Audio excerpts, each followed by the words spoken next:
आचार्य स्वरूपानंद दादा जी बाबा के बहुत बड़े भक्त थे और उनको बाबा के बहुत नज़दीक रहने का मौका मिला था। विद्यार्थी जीवन से ही वे बाबा के काफ़ी पास थे।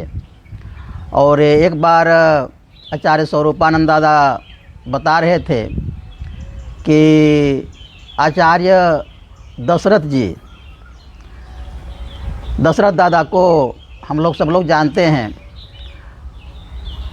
बाबा की कृपा से उनको बहुत सारी अलौकिक शक्ति थी।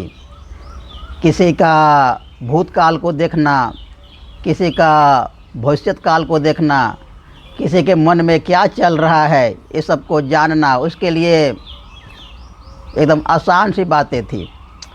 और ये रोज़ रोज़ ही दिन होता था कि किसी का मन को पढ़ लेते थे, किसी का भूतकाल बता देते थे, किसी का भविष्य में क्या होने वाला है वो सब चीज़ें बता देते थे। तो स्वरूपानंद दादा के मन में भी ये बात जगी कि काश मेरे मन में भी ये सब शक्ति होता तो बहुत अच्छा होता। तो बाबा के काफ़ी नज़दीक वो थे ही। और एक दिन बाबा को जा कर के बोले कि बाबा ये जो दशरथ जी के पास जो शक्तियाँ हैं वो हमको भी हो जाता तो बहुत अच्छा। बाबा बोले अच्छा तुमको भी ये सब शक्ति चाहिए? तो बोला हाँ बाबा। तो बाबा बोले कि देखो मांग तो रहे हो लेकिन बोलना नहीं कि बाबा वापस ले लीजिए अब। तो स्वरूपानंद दादा बोले कि मैं क्यों बोलूँगा वापस लेने के लिए, इतनी बड़ी शक्ति हमको मिल जाएगी जिसके लिए हम लालायित हैं, मैं क्यों बोलूँगा वापस ले लेने के लिए। तो बाबा बोले ठीक है लेकिन बोलना नहीं कि वापस ले लो।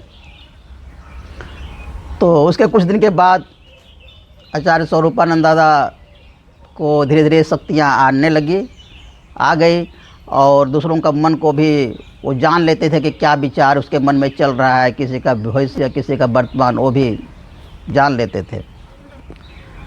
तो एक दिन भागलपुर जा रहे थे वो ट्रेन से किसी काम को लेकर के। तो उसके सामने के सीट में एक महिला और एक पुरुष बैठे हुए थे और उसके साथ में एक बच्चा भी था। और उसके पास में ही बगल के सीट में एक उसी का गांव का आदमी था। और स्वरूपानंद दादा क्या देखते हैं कि ये जो महिला और पुरुष है ये लोग कुछ अपना काम के लिए सोना और चांदी शहर में बेच करके आ रहे थे ट्रेन से। तो उनके पास काफ़ी पैसा था। और बगल वाले आदमी जो उनका गांव का ही था, उनका मन को जब स्वरूपानंद दादा देखते हैं तो उनके मन में बड़ा ही भयानक विचार चल रहा था। उनको मालूम चल गया था कि इनके पास बहुत सारी संपत्ति है, बहुत सारे पैसा है सोना चांदी बेच करके। तो उनको ये मार करके ये सब सारे संपत्ति हथियाना चाहता था। जब वो ट्रेन से उतरेंगे गांव जाते समय, क्योंकि एक ही गांव के थे दोनों, तो सब लूटपाट करने वाला था मारपीट करके। तो स्वरूपानंद दादा को ये सब मालूम चल गए। तो जब वो आदमी जो बगल में बैठा हुआ था उसका गांव का, जब कहीं किसी काम से थोड़ा दूर गए बाथरूम तरफ, कहीं गेट के तरफ, तो स्वरूपानंद दादा ने ये सब बातें वो महिला और पुरुष को बताया कि ऐसी ऐसी बात है, ये आदमी तो बड़ा ख़तरनाक है, आपके बारे में ऐसा सोच रहा है। तो लोगों ने बोला कि हाँ ये आदमी थोड़ा बदमाश किस्म का है, अब क्या करें, लेकिन इसका बदमाशी तो बड़ा ज़्यादा ही लग रहा है। स्वरूपानंद दादा बोले तो तुम लोग ऐसा करो, बगल में इसके आगे एक स्टेशन आएगी, एक छोटा स्टेशन, और वहाँ पर तुम लोग कुछ बहाना करके उतर जाना, और तो तुम लोग साथ में जाओगे गाँव तो अनहोनी हो सकता है। उसके बाद तुम लोग वहाँ बस वगैरह से चले जाना किसी प्रकार से, लेकिन इसके साथ में तुम लोग नहीं जाना। तो स्वरूपानंद दादा ऐसे ऐसे उन लोगों को गाइड किए और उन लोग आगे के स्टेशन में उतर गए और गए अपना घर। फिर जब स्वरूपानंद दादा बाबा के पास आए तो बाबा बहुत नाराज़ हुए सब बातों को जान करके। बाबा तो सब जान गए क्या क्या हुआ। तो इस सब को जान करके स्वरूपानंद दादा पर बाबा बहुत नाराज़ हुए और बाबा बोले कि तुम कौन होते हो, किसी का कुछ चीज़ें हो रहा है उसको रोकने वाला, किसी के जीवन में क्या चीज़ घटना घट रही है, उसका पूर्व जन्म का किस प्रकार का संस्कार है, किसके साथ किस प्रकार लेना देना है, और तुम उसको किस प्रकार से उसको रोकने वाले हो। तुम क्या विश्व का मालिक हो गए हो क्या, किस प्रकार का तुम कर रहे हो। तो बहुत बाबा उसको डांट फटकार किए, स्वरूपानंद दादा को बहुत नाराज़ हुए बाबा उस दिन। तो ये बात तो हो गई। फिर एक दिन कुछ दिनों के बाद फिर एक बड़े सेठ पैसा वाला आदमी बाबा के पास मिलने आए, और बाबा से जब मिले तो उस आदमी ने बाबा को निमंत्रण दिया कि बाबा कभी आप मेरे यहाँ भी आइए, मेरे यहाँ पधारिए तो बड़ा अच्छा होगा। ये बोल करके वो गेट से बाहर जा रहे थे, और स्वरूपानंद तो बाबा के पास में ही रहते थे, बाबा के पिए थे। तो स्वरूपानंद क्या देखते हैं कि इस आदमी के मन में ये चल रहा है कि इन्होंने बोल तो दिया, बाबा को निमंत्रण तो कर दिया, लेकिन क्या सोच रहे हैं, अरे मैंने बोल तो दिया बाबा को, लेकिन बाबा थोड़े अकेले आएंगे, बाबा के साथ तो 12-15 लोगों की टीम भी आएगी। अब इतने लोगों का सारा व्यवस्था करने में तो बहुत पैसा खर्चा हो जाएगा, बहुत दिक्कत हो जाएगा। तो बाबा यदि अकेले आए तो ठीक है, लेकिन इतने सारे लोगों का व्यवस्था थोड़ा भारी पड़ेगा, इस प्रकार का वो सोचने लगा।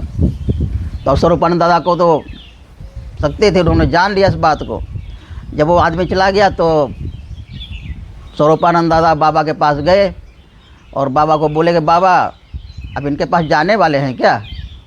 बोले हाँ जी, उन्होंने तो निमंत्रण दिया है। तो स्वरूपानंद दादा बोले कि बाबा इनके पास आप नहीं जाइए, ये आदमी बहुत बेकार आदमी है। तो बाबा बोले क्या हुआ, बताओ क्या हुआ, क्यों ऐसा तुम बोल रहे हो। तो बाबा ये आदमी सोच रहा है कि आपके जाएंगे तो अकेले तो जाएंगे नहीं, 12-15 आदमी की टीम आपके साथ जाएगी और उनका बहुत खर्चा होगा, इस प्रकार का ये सोच रहा है, इतना गंदा आदमी है। तो बाबा बोले अरे हम इस प्रकार लोगों का सोचते रहेंगे, लोगों का देख देख करके विचार करते रहेंगे, तब तो लोगों से मिलना जुलना हमारा मुश्किल हो जाएगा, हम तो किसी से मिल ही नहीं पाएंगे इस प्रकार का सोचेंगे। तो फिर स्वरूपानंद दादा को फिर बहुत परेशानी होने लगी। उनका किसी को कोई भी उनके पास आता था तो उन सारी बातें जान जाते थे, और किसी को कुछ करना भी नहीं है, उसका व्यवस्था भी नहीं करना, किसी के मन में कुछ बुरा चल रहा है, बुरा होने वाला है, घटना होने वाली है, लेकिन कुछ कर नहीं सकते थे, बस जान सकते थे वो। तो स्वरूपानंद दादा बहुत परेशान हो गए। कोई भी आए तो सब कुछ उनके मन में झलक जाए, उसका वर्तमान, उसका भूतकाल, उसका मन में क्या चल रहा है सब कुछ झलक जाए। तो बहुत परेशान होने लगे वो। तो एक दिन जा कर के फिर बाबा को बोलते हैं कि बाबा आप ले लीजिए, नहीं था वही अच्छा था, क्योंकि जब भी कोई मेरे पास आता है तो सब कुछ मालूम चल जाती है और परेशानी बहुत हो रही है बाबा।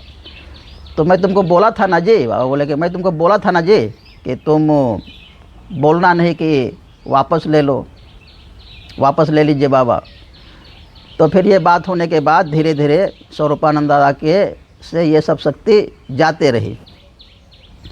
तो इसलिए बाबा ने जो हम लोगों को इस प्रकार के शक्तियाँ से दूर रखा है, ये बहुत ही कल्याण किए हैं बाबा हम लोगों पर, क्योंकि इस प्रकार की चीज़ें होने से हम लोगों का संस्कार, हम लोग का जो अहंकार इतना बढ़ जाता, और इससे बहुत पतन होता साधकों का, साधक बहुत ही पथभ्रष्ट होते। तो इसलिए सब चीज़ों से साधक को दूर रहना ही अच्छा है। और साधना करने से तो आदमी को शांति, आदमी को आनंद मिलता ही है, उसके जीवन में तो बदलाव होता ही है। लेकिन ये सब शक्तियाँ आ जाने से उसका अहंकार बिना मतलब का बढ़ेगा, और फिर उसको गुरु बनने की भी, उसको अपना सम्मान पाने की भी इच्छा जगेगी, और उस साधना फिर नहीं कर सकता है। तो इसलिए बाबा ने इन सब चीज़ों को हम लोगों को से दूर रखा है हम लोगों को, ये बाबा का बहुत बड़ी कृपा है। तो ये जो बातें हैं आचार्य स्वरूपानंद दादा एक दिन हम लोगों को बता रहे थे।